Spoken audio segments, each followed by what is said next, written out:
Krishna Krishna Hare Hare Hare Rama Rama Rama Hare Hare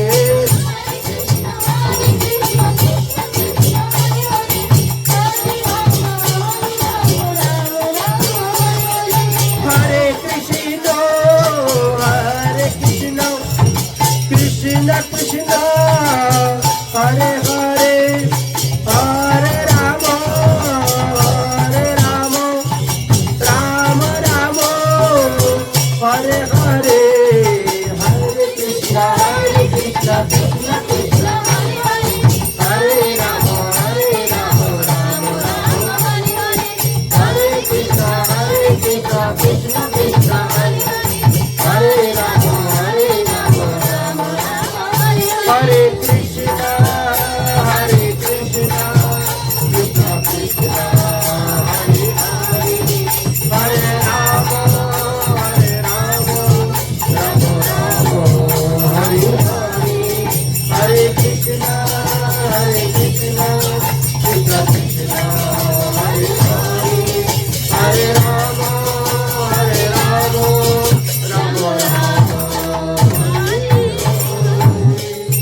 जय जनिताय कृष्ण प्रभानंदे हरि हरि बोल गुरुवे गौरचंद्राय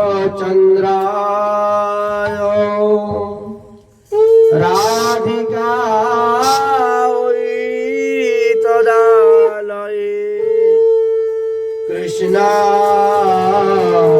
कृष्ण भक्ताय तद्भक्ताय नमो नमः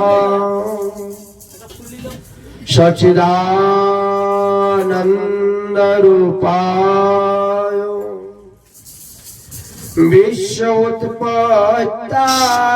विश्वोत्पत्त्यादिहेतवे तापत्रय विनाशाय श्री कृष्णाय वयं नमः आजानो लंबित भुजौ कनकावदातु संकीर्तनैकपितरो कमलायताक्षो विश्वाम्भरो द्विजवरो जुगधर्मपालो वंदे जगते प्रिय करो करनाय अवतारो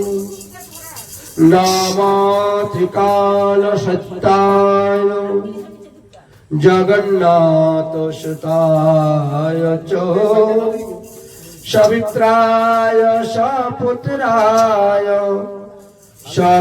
सकलत्राय ते नमः कौस्तुरी तिलकं ललाटपटले वक्षस्थले कौस्तुभम् नासागरे वरमुखिति कंकरतले वेणुकरे कंकणम् सर्वांगे हरिचन्दनं सुललितं कंठे च मुक्तावली गोपाश्री परिवेष्टितं विजयति गोपाल चूड़ामणि तपित कांचन गौरांगी राधे वृंदावनेश्वरी विश्वभानुसुते देवी तं नमामि हरिप्रिये नारायणं नमस्कृतं नरं चैव नरोत्तमं देवीं सरस्वती व्यासेन ततो जयमुदीरये वाञ्छाकल्पतरुभ्यश्च कृपा सिन्धुभ्यैव च पतितानां पावनेभ्यो वैष्णवेभ्यो नमो नमः जय रूप सनातन भट्टर गुण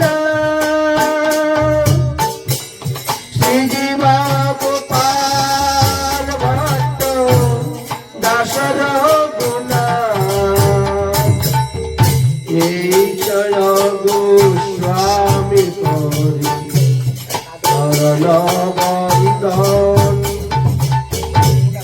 যাহা হইতে বিঘ্ন নাশ অবিষ্ট পূরণ। হালকা চালু করার কথা বলছি। দুর্গমে প্রদীপে বৈশ্য কলপে পাদেন গতির মোহ সকৃপা দানেন সন্তু সন্তু অবলম্বনম। এই মতে মহাপ্রভু জগন্নাথের ঘরে নিগুরে আছেন তারে চিনিতে না পারে। যজ্ঞ সূত্র পুত্রে আজ দিবেন বিশ্ব বন্ধু বর্গ ডাকি তারা আনেনি জগৎ। পরম হরিষে সবে আসিয়া মিলিলা যার যে যজ্ঞ কার্য করিতে লাগিলা। কলিযুগ পাবন অবতার শ্রী শ্রী গৌরাঙ্গ মহাপ্রভু বাল্যলীলা গতকালকে আমরা আস্বাদন করেছিলাম। আজ ভগবানের উপনয়ন লীলা 5 বৎসর পার হয়ে গিয়েছে। ব্রাহ্মণের ছেলে যারা মাতৃগর্ভ হইতে গণনা করে 5 বৎসরের পর আর 16 বৎসরের মধ্যে তার উপনয়ন সংস্কার করতে হয়। যারা ক্ষত্রিয় তাদেরকে মাতৃগর্ভ হইতে গণনা করে 6 বৎসর হইতে 18 বৎসরের মধ্যে উপনয়ন সংস্কার করতে হয়। আর যারা ক্ষত্রিয় বৈশ্য তাদেরকে 8 বৎসর থেকে 24 বৎসরের মধ্যে উপনয়ন সংস্কার করতে হয়। ব্রাহ্মণ ক্ষত্রিয় বৈশ্য 3 বর্ণের উপনয়ন সংস্কার আছে, কিন্তু শূদ্রের কোন উপনয়ন সংস্কার নাই। তবে শূদ্র যদি সদ্গুরুর চরণাশ্রয় করে বিষ্ণু মঞ্চে দীক্ষা গ্রহণ করেন তাহলে তিনি দক্ষ ব্রাহ্মণ হয়ে যান। এই জন্য সেও ব্রাহ্মণত্ব লাভ করতে পারেন। যাই হোক, আজ আমরা মহাপ্রভুর উপনয়ন সংস্কার থেকে আরম্ভ করব। জগন্নাথ মিশ্র চিন্তা করলেন আমার ছেলের উপনয়ন সংস্কার দিব, তারপর তাকে আবার আমি বিদ্যালয়ে ভর্তি করাবো।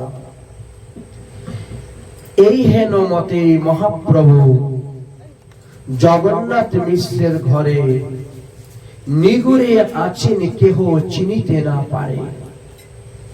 আজ মহাপ্রভুর বয়স 6 বৎসর পার হয়ে যাচ্ছে, কিন্তু তিনাকে কেউ চিনতে পারে না এখনো। তিনি যে স্বয়ং ভগবান, তিনি যে কলিহত জীবকে উদ্ধার করার জন্য এসেছেন, একমাত্র জানতে পেরেছিলেন দ্বিজ বলরাম দাস। গতকালকে আমরা দ্বিজ বলরাম দাসের কথা বলেছিলাম।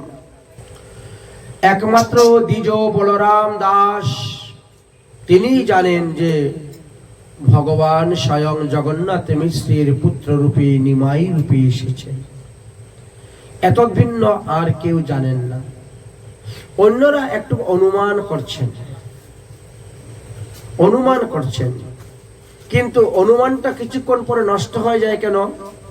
নিমাইয়ের কাণ্ড কীর্তি দেখে এমন এমন কাণ্ড করছেন, এমন এমন কীর্তি করছেন যে তিনাকে ভগবান বলে আর বিশ্বাস হচ্ছে না।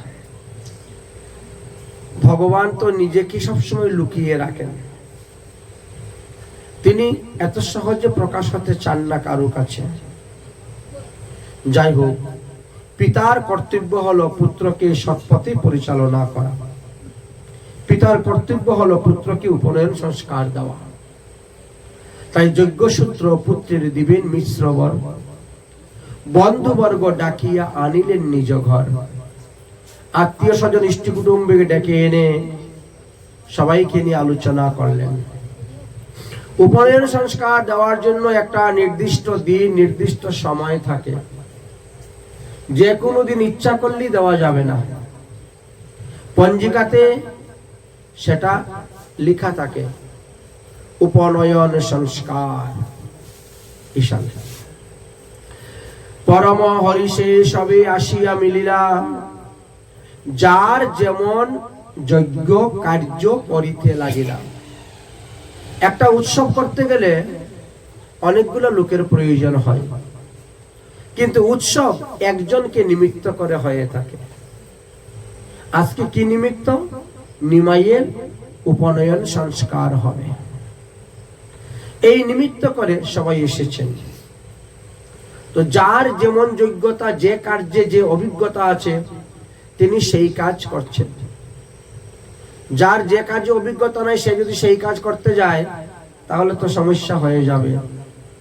এই জন্য বলছেন, যার যেমন যোগ্য কার্য করিতে লাগিলা। স্ত্রীগণে জয় দেয়, কৃষ্ণ গুণ গায়, নটগণে মৃদঙ্গ সানাই বাজায়, বিপ্রগণে বেদ পরে ভাটে কায়বার, সচিগৃহী হইল আজ আনন্দ অবতার। মহাপ্রভুর উপনয়ন সংস্কার হবে, তাই সবার আনন্দ। যজ্ঞসূত্র ধরিলেন শ্রী গৌর সুন্দর, শুভ যুগ সকল আইল সচির ঘর। এটি হলো মুহূর্ত চিন্তামণি যুগ। সমস্ত শুভ সময় এসে উপস্থিত হলো, আর সেই সময়ে উপনয়ন সংস্কার করানো হলো। শুভ মাস, শুভ দিন, শুভক্ষণ করি, ধরিলেন যজ্ঞসূত্র গৌরাঙ্গ শ্রী হরি। হইলা বামন রূপ প্রভু গৌরচন্দ্র, দেখিয়া সবার বারে পরম আনন্দ। হাতে দণ্ড কাঁধে ঝুলি শ্রী গৌরাঙ্গ রায়, ভিক্ষা করে প্রভু সবার সেবকের ঘরে যায়।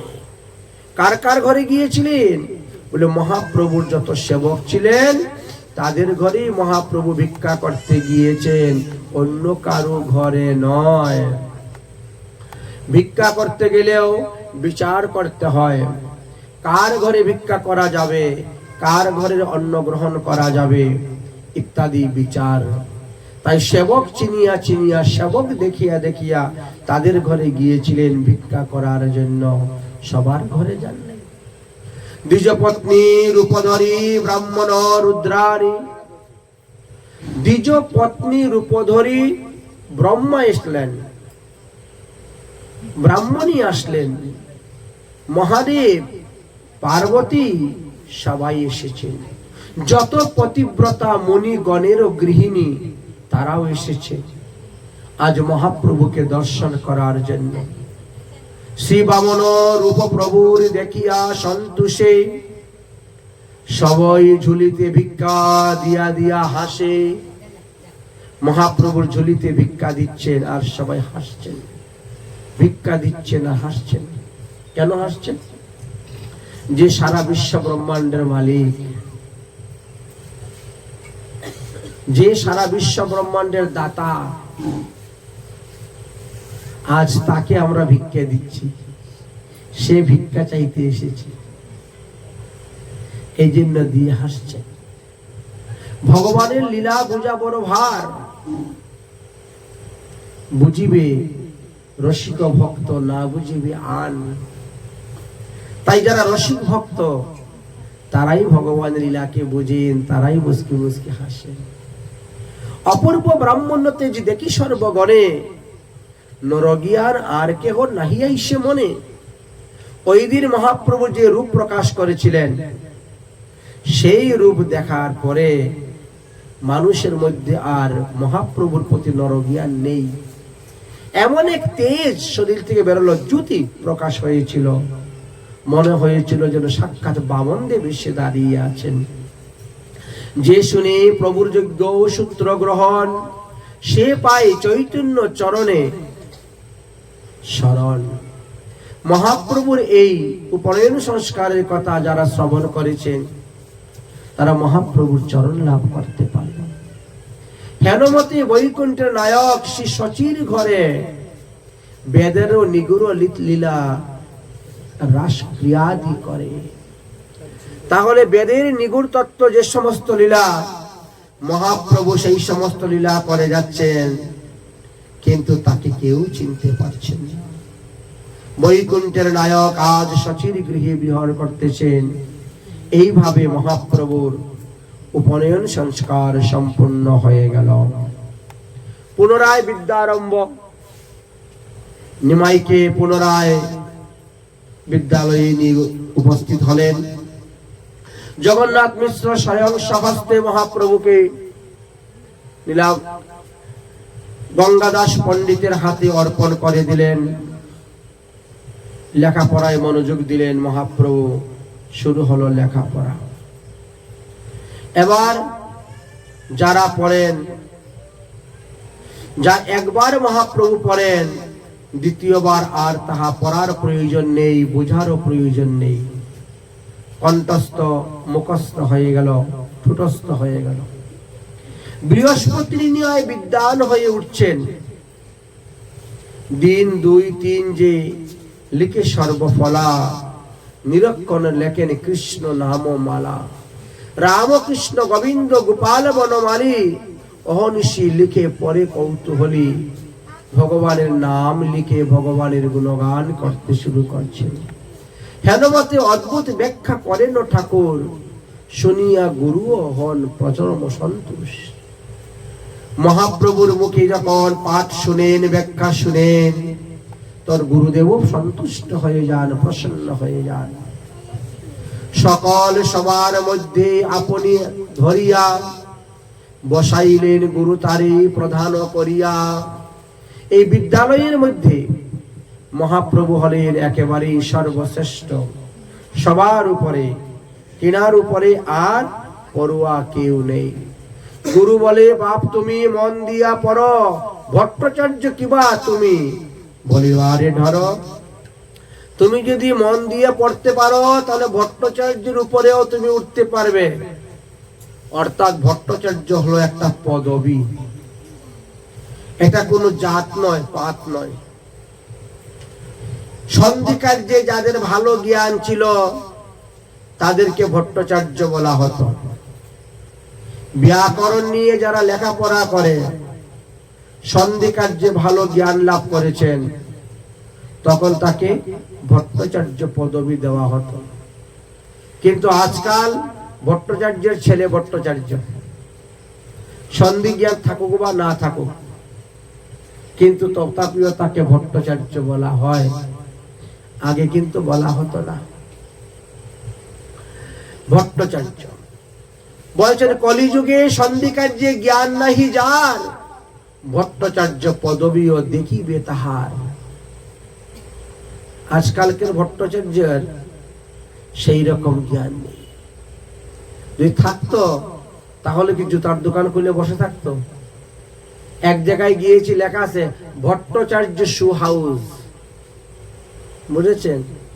আরে জুতা বিক্রি করা তো শূদ্রের কাজ। মানুষ আসবে, পায়ে ধরে জুতা বের করবে, একটা আরেকটা পায়ে ঢুকাইয়া দেখাইবে, দেখেন তো এটা লাগে কিনা, দেখেন তো ওটা লাগে কিনা। এই কর্মটা কার? শূদ্রের। জুতা বানানো, জুতা সেলাই করা, জুতা পরায় আনন্দ। কিন্তু লেখা কি সুন্দর, ভট্টাচার্য শু হাউস। ভট্টাচার্যের পদবীর সম্মানটা কোথায় রাখলো? খুব সুন্দর বলছেন। আজ গুরুদেব আশীর্বাদ দিচ্ছেন, হে নিমাই, তুমি মন দিয়ে পড়ো, ভট্টাচার্য হইতেও তুমি শ্রেষ্ঠ উপাধি লাভ করতে পারবে। গোস্বামী কোনো জাতিগত নয়। গো মানে ইন্দ্রিয়। যিনি ইন্দ্রিয়কে জয় করতে পেরেছেন, ইন্দ্রিয়ের স্বামী হতে পেরেছেন, তিনি হলেন গোস্বামী।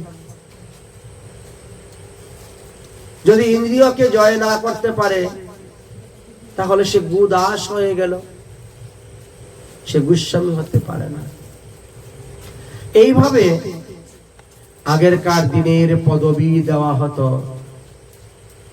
শুধু খালি ব্রাহ্মণের ছেলেই গোস্বামী হবে এমন কোনো কথা নয়। আমাদের রঘুনাথ দাস গোস্বামীর নাম শুনেছেন? উনি তো জমিদারের ছেলে, সপ্তগ্রামের কায়স্থ পরিবার থেকে তিনি এসেছেন, শূদ্র বর্ণ থেকে, কিন্তু সাধন ভজন করে এমনই উপরে উঠেছিলেন যে অপ্সরার মতো সুন্দর স্ত্রীর প্রতি তার কোনো লোভ লালসা ছিল না। যার পিতা আজ থেকে 500 বছর আগে প্রতি বৎসরে 12 লক্ষ টাকা আয় ছিল, তার 1 টাকার প্রতি লোভ নেই, লালসা নেই। তিনি সমস্ত ইন্দ্রিয়কে জয় করতে পেরেছিলেন। এই জন্য মহাপ্রভু তেনাকে উপাধি দিলেন গোস্বামী, রঘুনাথ দাস গোস্বামী উপাধি দিয়েছেন। অর্থাৎ যিনি নিজের 10টি ইন্দ্রিয়কে বশে এনেছে তিনি হলেন গোস্বামী, আর যে ইন্দ্রিয়ের বশ হয়ে পড়ে আছে সে হলো গোদাস, সে গোস্বামী নয়।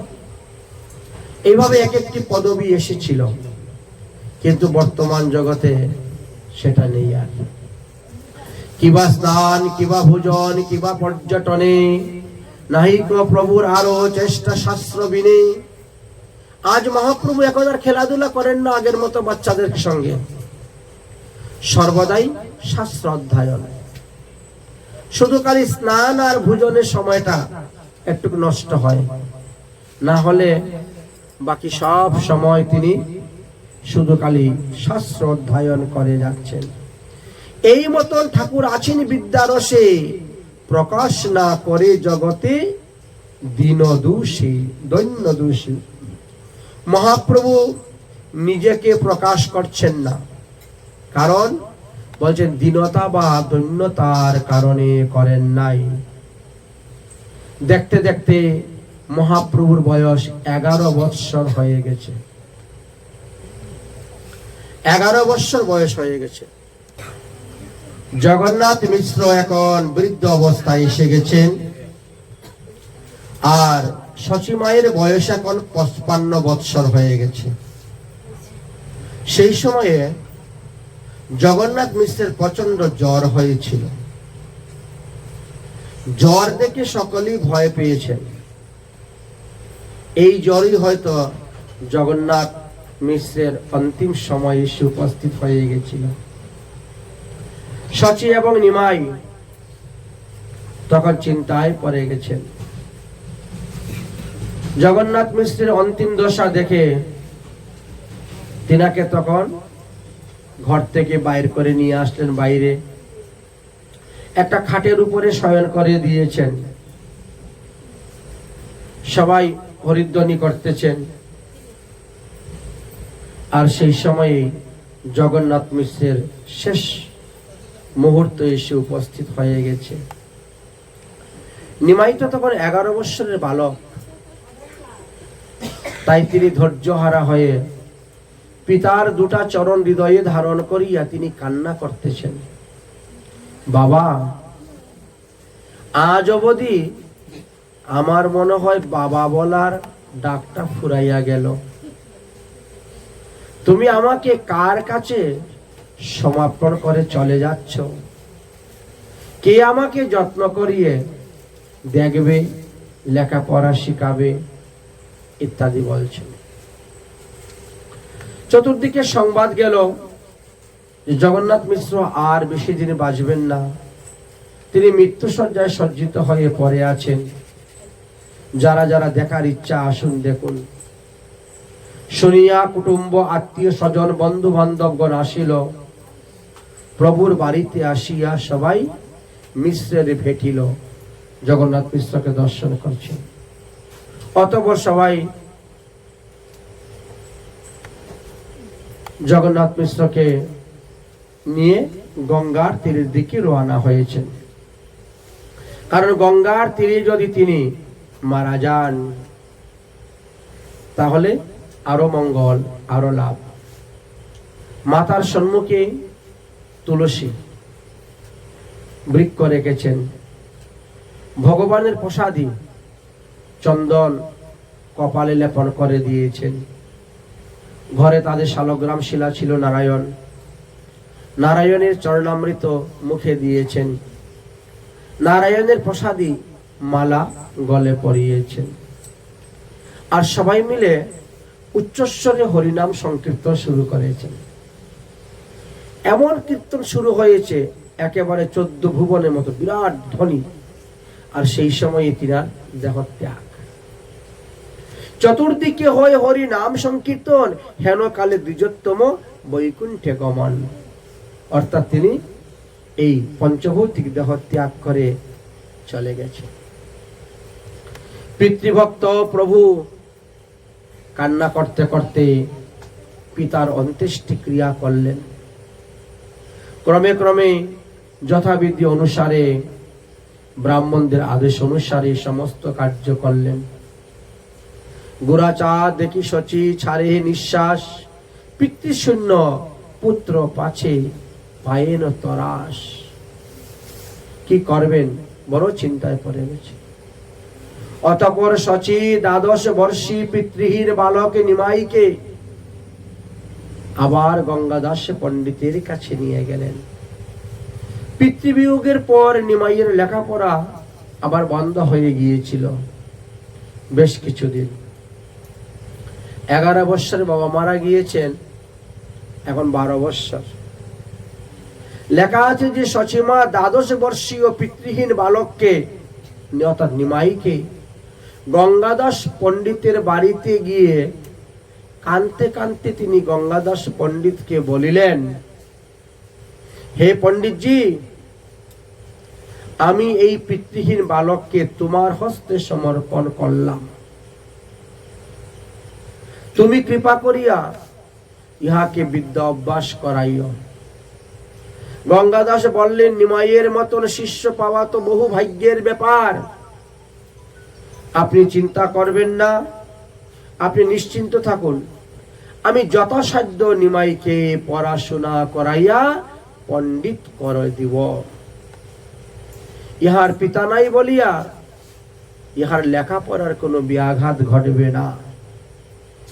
আমি যথার্থভাবে তাকে লেখাপড়া শেখাই। দেখতে দেখতে 1 বৎসর চলে গেল।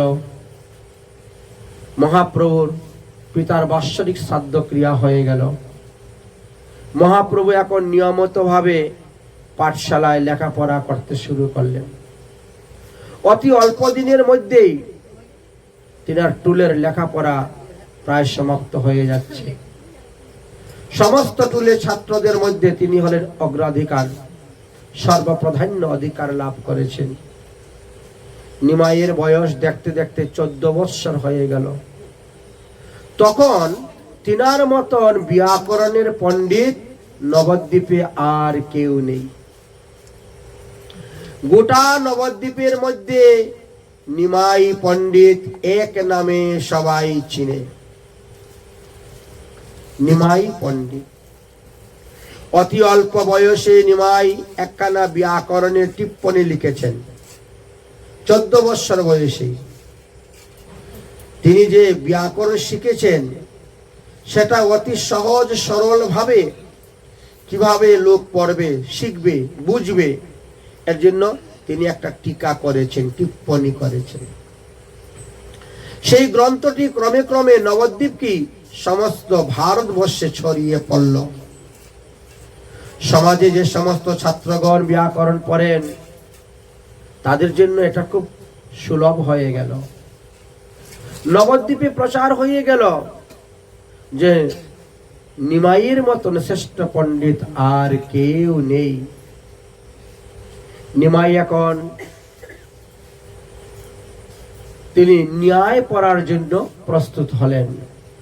ব্যাকরণ পাঠ সমাপ্ত হওয়ার পর নিমাইয়ের ব্যাকরণ ন্যায় শাস্ত্র পড়ার ইচ্ছা হইল। তিনি তখন বাসুদেব সার্বভৌমের টুলেতে প্রবেশ করলেন। আর সেখানে রঘুনাথ নামক এক সতীর্থ বিদ্যার্থীর সহিত তিনার বন্ধুত্ব হলো। এই হলো মহাপ্রভুর বাল্য বন্ধু, নাম হলো তার রঘুনাথ। রঘুনাথ সতীর্থ কোন বিষয়ে নিমাই থেকে কম ছিলেন না।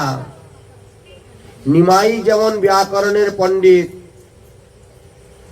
নিমাই যেমন ন্যায় তর্কশাস্ত্র পড়তেছেন, ঠিক তেমনি ভাবে এই রঘুও লেখাপড়া করতেছেন। মহাপ্রভু কিছুদিন ন্যায় শাস্ত্র পড়ার পর তিনি ন্যায়ের উপরে একখানা টিপ্পনী লিখলেন। সেই সময়ে মহাপ্রভুর সতীর্থ রঘুনাথ তিনিও ন্যায়ের একখানা টিপ্পনী লিখেছেন। একদিন কোনো না কোনো ভাবে রঘুনাথ শুনতে পেল, জানতে পেল যে নিমাই পণ্ডিত একখানা ন্যায়ের টিপ্পনী পড়েছেন। এখন ওই টিপ্পনীটা কিভাবে লিখেছেন, কেমন ভাবে লিখেছেন একটু শুনতে হবে, দেখতে হবে, বুঝতে হবে। আমিও তো একখানা ন্যায়ের টিপ্পনী লিখেছি। তিনি একটা না শুনলে বুঝতে পারবো না তিনি একটা শ্রেষ্ঠ না আমারটা শ্রেষ্ঠ হয়েছে। তাই একদিন মহাপ্রভুর সঙ্গে একদিন স্কুলে যাচ্ছেন। রঘুনাথের মুখটা বড় শুকিয়ে আছে, শুকনো। মহাপ্রভু জিজ্ঞেস করলেন, কি হে বন্ধু, তোমার মুখটা শুকিয়ে আছে কেন? কিসের দুঃখ, কিসের চিন্তা, তুমি আমাকে বলো। রঘুনাথ বললেন, বিশ্বাম্বর ভাই, তুমি নাকি একখানা ন্যায়ের গ্রন্থ লিখেছ? মহাপ্রভু বলছে, হ্যাঁ হ্যাঁ, আমি তো একখানা গ্রন্থ লিখেছি, কিন্তু তুমি জানলে কেমন করে? আমার গ্রন্থ তো এখনো প্রচার করি নাই। যেই হোক, যেভাবে হোক আমি শুনেছি। হ্যাঁ, আমি তো একখানা গ্রন্থ লিখেছি। রঘুনাথ বলছে, ভাই আমিও একখানা গ্রন্থ লিখেছি ন্যায়ের। তো তোমার গ্রন্থটা কেমন লিখেছ একটু পরে যদি আমাকে শোনাতে তাহলে ভালো হতো। নিমাই বললেন, তাহলে কালকে যখন বিদ্যালয়ে আসব তখন ওই ন্যায়ের গ্রন্থটা নিয়ে আসবো আমি। আর যখন আমরা গঙ্গা পার হব তখন ওই গঙ্গাতে বসে বসে তোমাকে পাঠ করে শোনাবো। নৌকাতে বসবো তো, নৌকায় বসে বসে তোমাকে পাঠ করে শোনাবো। তুমিও তোমার গ্রন্থখানি নিয়ে আসিও, তুমি যা লিখেছ তা তুমি আমাকে শোনাবে। ঠিক আছে। তৎপর দিবস মহাপ্রভু তিনার স্বহস্তে লিখিত ন্যায়ের গ্রন্থখানি তিনি নিয়ে রওনা হয়েছেন। রঘুনাথ সেও তার গ্রন্থখানি নিয়ে গিয়েছে। নৌকায় বসেছেন মহাপ্রভু, গঙ্গা পার হবেন, গঙ্গাদাস পণ্ডিতের টুলে যাবেন।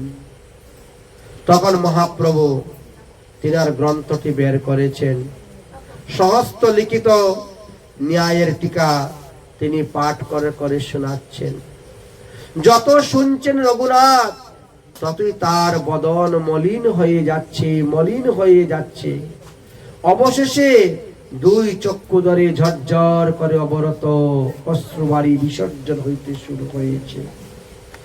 মহাপ্রভু বললেন, কি বন্ধু, তুমি কান্না করছো কেন? তোমার চোখে জল কেন?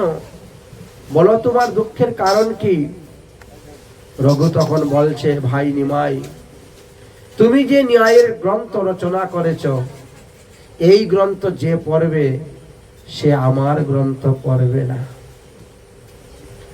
তোমার এই গ্রন্থ এমন এক গ্রন্থ হয়েছে যে তোমার গ্রন্থ পড়বে সে আর কারো লেখা গ্রন্থ পড়তে তার ভালো লাগবে না। এই জন্য কান্না। আমি দিন রাত কঠোর পরিশ্রম করে এত সাধন করে আমি একখানা ন্যায়ের গ্রন্থ রচনা করেছিলাম। ভেবেছিলাম আমার এই গ্রন্থটা জগতে প্রচার প্রসার হবে, আমার মান যশ প্রতিষ্ঠা বাড়বে। কিন্তু তোমার এই গ্রন্থ যখন প্রচার হবে আমার গ্রন্থ কেউ পড়বে না। মহাপ্রভু তার কান্না দেখে, তার দুঃখ দেখে, তার কষ্ট দেখে তখন মহাপ্রভু নিজের গ্রন্থ নিজেই গঙ্গায় বিসর্জন করে দিয়েছেন।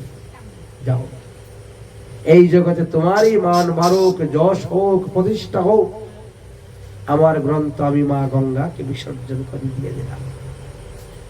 এইভাবে মহাপ্রভু বিসর্জন করে দিয়েছিলেন ন্যায়ের টিপ্পণীটি। নিমাই পণ্ডিতের কাছে বলছে, নিমাই বলছে, এত অতি সামান্য কথা, একখানা গ্রন্থ নিয়ে এত কিছু করার দরকার নেই।